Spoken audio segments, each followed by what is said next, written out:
Distribution factor or breadth factor of an alternator. ఎందుకు distribute చేస్తాం వైండింగ్ని? ఎందుకు లంసంగా ఒకే దగ్గర కాన్సన్ట్రేటెడ్ వైండింగ్ పెట్టాం? ఐడియా ఉందా?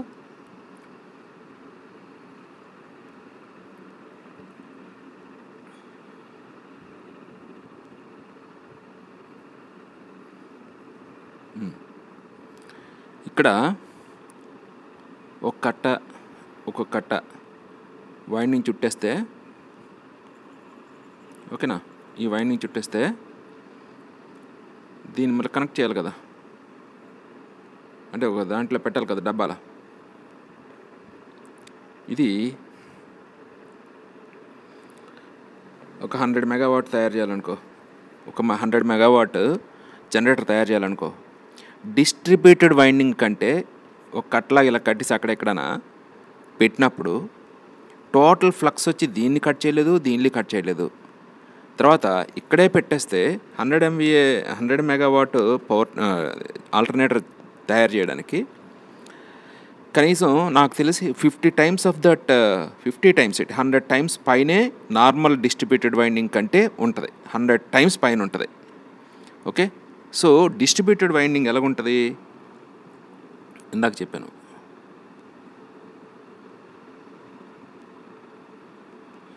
ఇది నార్త్ సౌత్ అయితే డిస్ట్రిబ్యూటెడ్ వైండింగ్ ఎలా ఉంటుంది?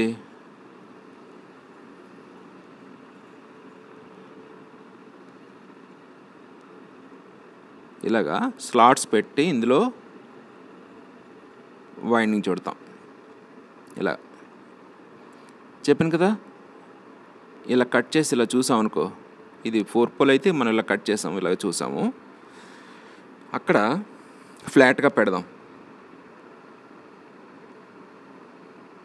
ఇది స్లాట్స్, హెడ్ పక్క తీసుకుంటే హెడ్ పక్క వస్తాయి, అంతేగాని ఇప్పుడు పోల్స్ ఇటు పక్క ఉన్నాయి అనుకో, ఇది నార్త్ ఇది సౌత్ అనుకో, ఇక్కడ ఒక కండక్టర్ పెడతాం, అన్నీ కండక్టర్లే, ఓకేనా. ఓ చుట్టూ వచ్చి ఏమంటారు, కాయిల్ అంటాం. ఇప్పుడు తీసుకొచ్చి దీనికి కనెక్ట్ చేసాం, దీన్ని తీసుకొచ్చి దీనికి కనెక్ట్ చేసాం. అలాగా అగైన్ ఒక బంచ్ 3 ఫేస్ వైండింగ్, నార్మల్గా ఆల్టర్నేటర్ 3 ఫేస్ వైండింగ్ కదా. 3 ఫేస్ వైండింగ్ అంటే ఎన్ని వైండింగ్స్ ఉన్నాయి, ఎన్ని కండక్టర్స్ ఉన్నాయో చూసుకొని బై 3 వేస్తావు. ఓకే, నెంబర్ ఆఫ్ టర్న్ అంటే 2 కండక్టర్స్. సో T/3 వేస్తే ఒక్కొక్క ఫేస్కి ఎన్ని వచ్చినాయో చూసుకొని ఆ రకంగా ఫేస్ కనెక్షన్స్ బయటికి తీసుకుంటాం. రైట్, ఇక్కడ పొజిషన్ ఏంటో చూద్దాం. ఇక్కడ పొజిషన్ ఏంటంటే, సపోజ్ 3 కండక్టర్సే తీసుకుందాం ఫస్ట్, తర్వాత నెంబర్ ఆఫ్ నీకు ఎన్ని కావాలంటే అన్న తీసుకోవచ్చు. ఇక్కడ ఈ వోల్టేజ్ ఫేజ్లో ఉంటుంది, ఓకేనా. సో తీసుకొచ్చి దీన్ని కనెక్ట్ చేసావు, దీన్ని ఇలా కనెక్ట్ చేసి మళ్ళీ ఇలా కనెక్ట్ చేసి ఇలా వెళ్తున్నాం అనుకో, అప్పుడు ఈ వోల్టేజ్ ఇన్ ఫేజ్లో ఉంటుంది. మళ్ళీ అగైన్ దీనికి కనెక్ట్ చేసాము, అలా. సో అంటే ఈ వోల్టేజ్ ప్లస్ ఈ వోల్టేజ్ ప్లస్ ఈ వోల్టేజ్ ప్లస్ ఈ వోల్టేజ్ ప్లస్ ఈ వోల్టేజ్ అలా అనమాట. సో అక్కడ ఒక్కొక్క దాంట్లో జనరేట్ అయిన వోల్టేజ్, ఒక్కొక్క దాంట్లో జనరేట్ అయిన వోల్టేజ్ దీనికి సమ్ డిస్టెన్స్ ఉంది. అంటే లెట్ బీటా లెంత్ ఉందనుకో, ఎలక్ట్రికల్ యాంగిల్, నాట్ మెకానికల్ యాంగిలే, బీటా దూరం ఉంటే అప్పుడు సపోజ్ ఇలాగా ఒక ఈ ఉందనుకో, బీటా దూరంలో ఉంది కదా. బీటా దూరం అంటే యాంగిలే, అంటే ఇది మెజర్ చేస్తే ఇది బీటా, మళ్ళీ అగైన్ ఇది బీటా దీనికి. So this is the total EMF. Let 3 తీసుకున్నాను, ఇది ఒక 3 కండక్టర్స్ తీసుకున్నాను. This is the total some of the voltage generated in that particular face. So మనకు యాక్చువల్గా ఆల్జీబ్రిక్ సమ్ అనుకుంటాం కదా, ఆల్జీబ్రిక్ సమ్ చేయాలంటే ఇక్కడ కుదరదు. మళ్ళీ ఎందుకంటే ప్రతి స్లాట్కి ఇండ్యూస్డ్ వోల్టేజ్ మారిపోతుంది, మధ్యలో యాంగిల్ ఉంది కాబట్టి. ఇక్కడ ఎలా తీసుకుంటామంటే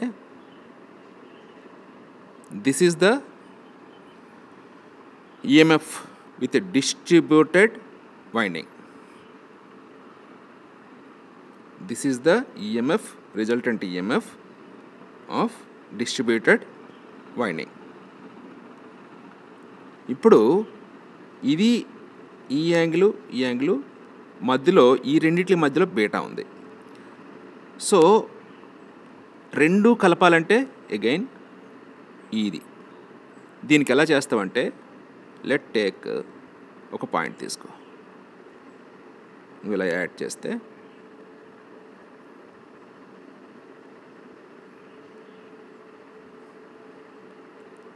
ఇప్పుడు ఇది కావాలంటే ఏం చేస్తాము, ఈ లెంత్ ఎంతో నీకు తెలీదు కాబట్టి లెట్ ఆర్ అనుకో. ఇప్పుడు ఒక ట్రయాంగిల్ ఇలా ఒక స్ట్రైట్ లైన్, పర్పెండిక్యులర్ లైన్ గీస్తే this becomes one right angle triangle. ఇప్పుడు ఒక్కొక్క ఫేస్కి మధ్యలో యాంగిల్ బీటా అనుకో. టోటల్ నెంబర్ ఆఫ్ కండక్టర్స్ కొన్ని ఉన్నాయి. ఓకే, సో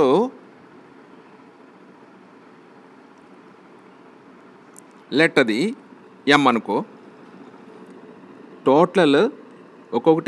టోటల్ కండక్టర్స్ ఎం ఉన్నాయి అనుకుంటే ఇది ఎం బీటా అవుతుంది, ఎం ఇంటూ బీటా. మరి కరెక్ట్గా సగాన్ని తీసుకున్నాం కదా, ఇది ఎంత అవుద్ది, ఈ యాంగిల్ ఎం బీటా బై 2 అవుద్ది. Okay, so now ER by 2 is equal to, ఎందుకంటే మనం హాఫ్ ట్రయాంగిలే తీసుకున్నాం, రైట్ యాంగిల్ ట్రయాంగిల్. ఈ రైట్ యాంగిల్ ట్రయాంగిల్లో ఈ లెంత్ తెలుసు అనుకున్నాం, తెలియడం అంటే అనుకున్నాం. ఈ యాంగిల్ తెలుసు, ఈ యాంగిల్ ఎంత, m beta by 2. So R sine opposite side కదా, ఈ యాంగిల్కి ఆపోజిట్ సైడ్ కదా ఇది, sine m beta by 2. Okay, so now resultant EMF of distributed winding is equal to 2r sin m beta by 2. ఓకేనా, ఇది just 5 to 6 minutes అంతే, అంటే అంత స్పీడ్గా నువ్వు చేయాలి. ఇప్పుడు దీనికి యాంగిల్ మధ్యలో బీటా, బట్ ఇలాంటివి ఎన్ని ఉన్నాయి, అందుకు ఒక అప్రాక్సిమేట్ 90 degrees తీసుకో. ఇక్కడ యాక్చువల్గా దీనికి మధ్యలో బీటా, మరి ఎంత అవుద్ది, this becomes beta by 2, right కదా. చూడండి, ఈ యాంగిల్ ఏమో బీటా బై 2, ఈ లెంత్ ఎంత తెలీదు, బట్ ఆల్రెడీ ఇది ఆర్ అనుకున్నాం, అందుకే ఈ ఆర్ దీనికి వర్తిస్తుంది, దీనికి వర్తిస్తుంది, సర్టెన్ యాంగిల్తో ఉంది కాబట్టి. ఇప్పుడు ఇది కనుక్కో, ఇదేమవుద్ది,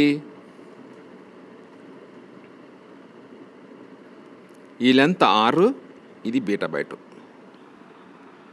దేర్ఫోర్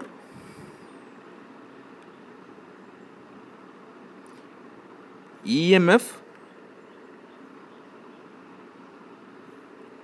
ఆఫ్ వన్ కండక్టర్, ఇది వన్ కండక్టర్ కాదు, ఇది హాఫ్, ఆ కండక్టర్లో సగం తీసుకున్నాం స్ట్రైట్గా తీసుకోవడానికి, విత్ కాన్సన్ట్రేటెడ్ వైండింగ్. కాన్సన్ట్రేటెడ్గా వైండింగ్ ఉంటే ఎంత ఉంటుంది, దట్ ఈస్ 2. ఎందుకంటే ఇది తీసుకుంటున్నాం కాబట్టి ఇందులో ఈ లెంత్ ఆపోజిట్ సైడ్ కదా, దానికి 2r sin beta by 2.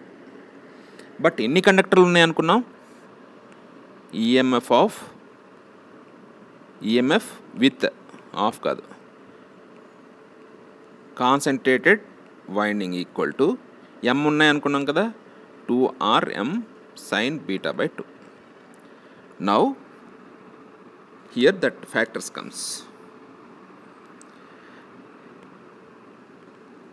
Distributed